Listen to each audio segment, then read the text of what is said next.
L'Espagne a vécu hier sa journée la plus noire depuis le début de l'épidémie. Près de 500 morts en 24 heures et les hôpitaux, notamment dans la région de Madrid, sont débordés. Frédéric Agnès.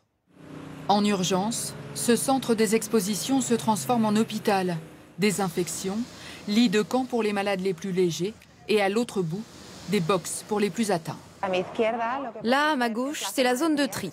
C'est là que tous les patients rentrent, nous prenons leurs informations et étudions leurs états de santé pour les classer.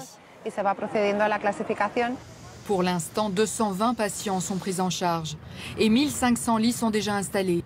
Mais d'ici quelques jours, 5500 personnes pourront être accueillies. C'est le plus grand hôpital et surtout le plus efficace pour pouvoir sauver toutes les vies des patients à l'intérieur. Il s'agit de désengorger des hôpitaux totalement débordés.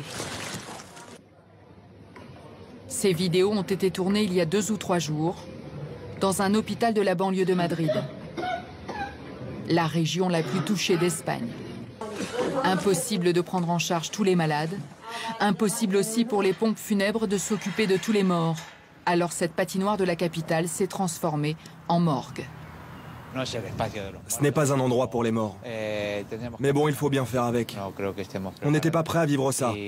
Les familles ne pourront pas dire au revoir à leurs proches. C'est comme ça. Une lueur d'espoir hier.